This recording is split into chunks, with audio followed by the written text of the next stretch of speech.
Have you heard of QuickBooks Online rules? Are they good? Are they bad? Are they useful in your business? Or do they cause you more work trying to correct the rules that don't end up in the correct categories? So today we are going to explore that. And I think you're really going to enjoy this video. It's going to save you a lot of time.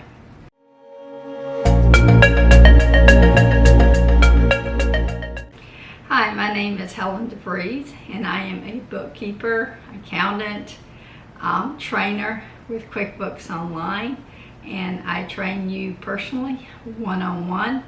And I also have this YouTube video that actually gives you a lot of tips and ways that you can do your own bookkeeping and create a library for yourself so you can even train your employees after you understand how your numbers work. So, okay, we're going to get to it today with this information and let you apply it in your business. First, I am very excited to announce to you that I have a new website up. It's a website that I actually have created for you. So it's a place where you can go and get free content. I have 3 different free products there. I have an upcoming blog, and then we will also have some of our videos. But anytime you sign up for anything like our free guide, Winning in Business, you grab that guide, then you will create an account and you will have your library, so you can come back to that anytime to look at anything that you have joined. And so I think that's like really helpful. A lot of my clients use that. I upload videos where I shoot them a 10-minute video showing them how to do something in their company in QuickBooks Online. So now we're able to create a library that they can go back to any time to see how to do that particular thing and never get stuck in their accounting or on QuickBooks Online, which is my main goal here. But okay, so we're going to go ahead and get to it. I'm going to take you over to QuickBooks Online, and then I will go through some transactions, show you where the rules are, show you how to edit those rules, and actually show you how QuickBooks thinks about these rules so that you know how to apply these rules. So we're going to be using our transactions, we're going to be using the bank memo, and then we're going to look at those, how they come up in our categories. And then if we need to edit a rule, I'm going to show you where to go to edit that rule, delete the rule, disable the rule, however you need to do that. But this is going to save you a lot of time. And actually, my goal is for you not to teach you how to correct errors in QuickBooks, but actually how to do things in QuickBooks that do not cause errors. So that is really our automation and our time saving. So anyway, here we go over to QuickBooks Online. Hi everyone. We are over here at our QuickBooks Online, and so I have this account that has a few transactions in it. As a bonus today, I did want to show you something that is new with QuickBooks Online, and I love it here. You can click when you log into your account to bookmarks. Click your little pencil there, and then you can click or unclick all of these things that you want to see first in QuickBooks Online. Now for me, it's sales, bank transactions, chart of accounts, my cash flow statement, my business overview, my clients, my invoices, my deposits, expenses, my products and services I have, reports, rules, any sales tax I need to pay, vendors. I don't have any 1099, so therefore I don't have that checked, but you could check that. And if you have an app connected to QuickBooks Online, then please click your app transactions. So now we'll save that. But that's a new feature that QuickBooks has, and then everything It's actually just right over here and very easy for you. Now, we used to have a tab that said banking, but now it's bank transactions, and that brings you to this screen right here. So, but this is an account I have. So for our rules, let's click, there's 3 transactions here. Let's click on there. And then this is just a deposit, so we can click match there. And now the way that we would do our rules is here, click on our utilities. And then we have Texas Energy, utilities, and we could put a tag if we wanted to.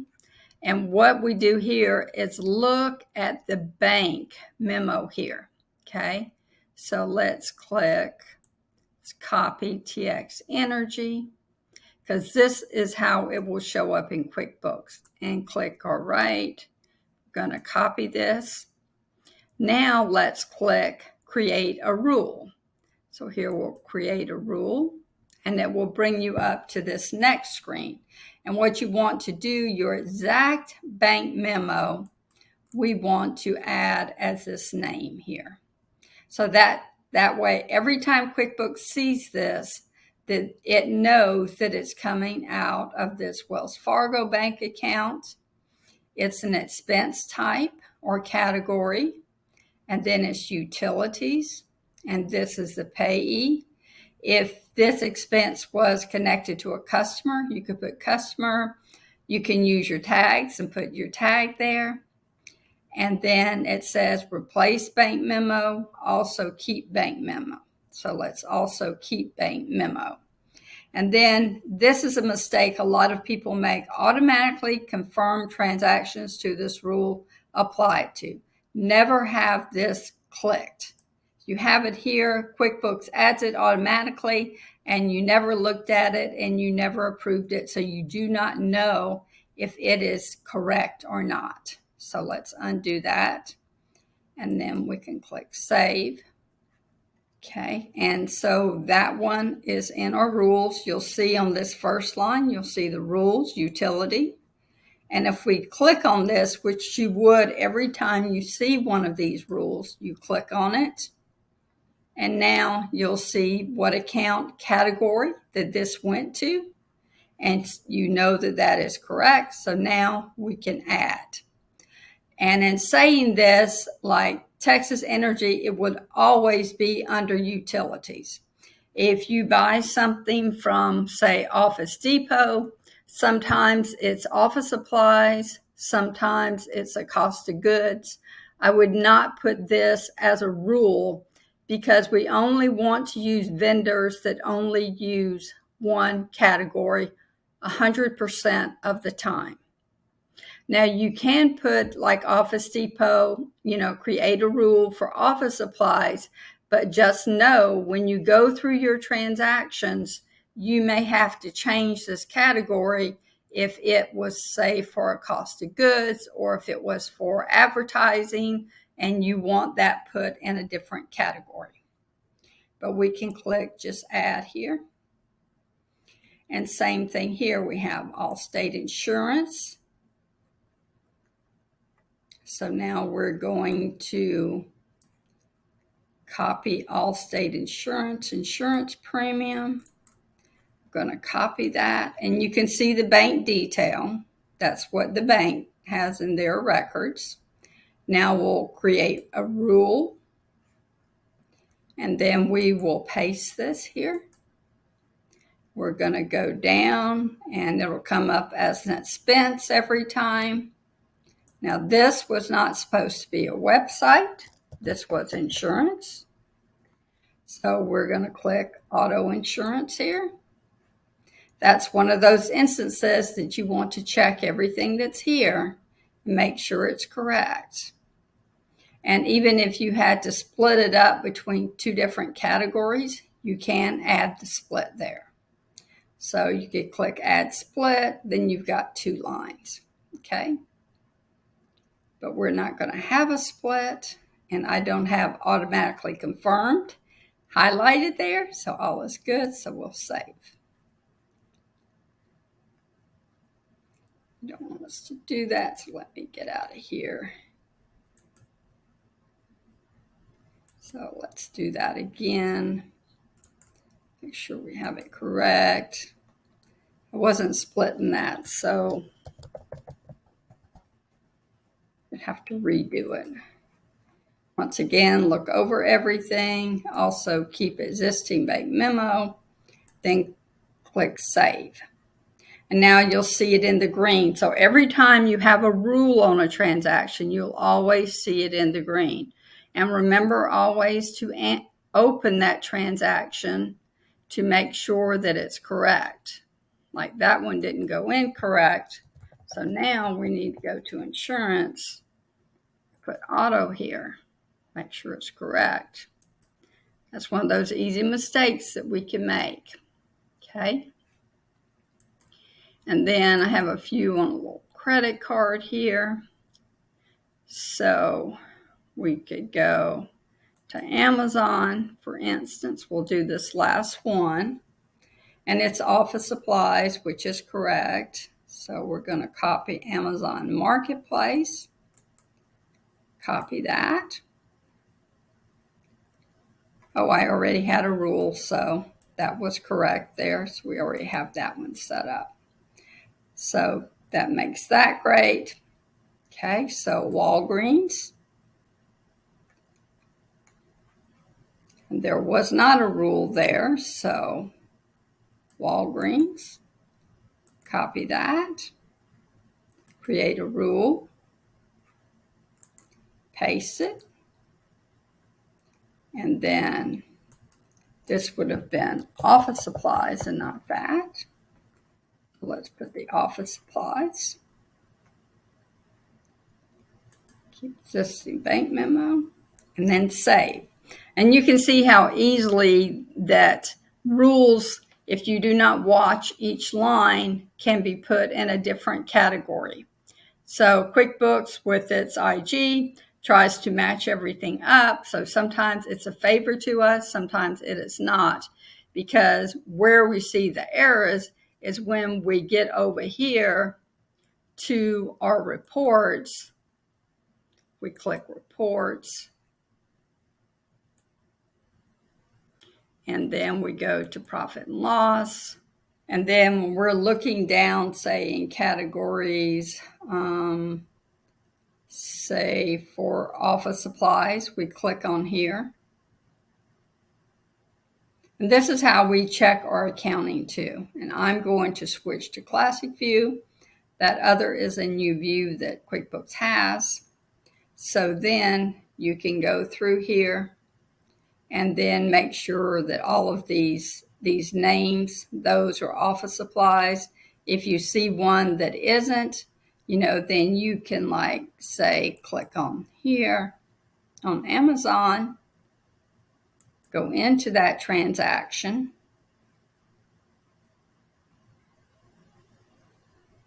and then you can change what category that would go to. That was meeting and meals, then you would change that. And then just click save and close. But we don't need to change that. So we're going to close without saving. Yes. And I have an accountant view, so let me see if I can find this way. Let's see. Here your rules are. So we click on rules. You will probably have a tab up here that says rules, but mine is just a different QuickBooks for accountants, so it doesn't show it that way. Sometimes our menus are a little bit different. But here, like Home Depot, and it says it's active, so this rule is set up. If we wanted to edit it, we can click edit. We could change the rule name. We could change all bank accounts or whatever we want to. We can change office expense. This is Home Depot. We wouldn't change that. If you incorrectly had this cut on, you can cut that back off. And then you can just click save. If you wanted to say totally delete this, then you can delete it. You can make a copy of it and put it, name it something else and put it to a different category, or you could disable it.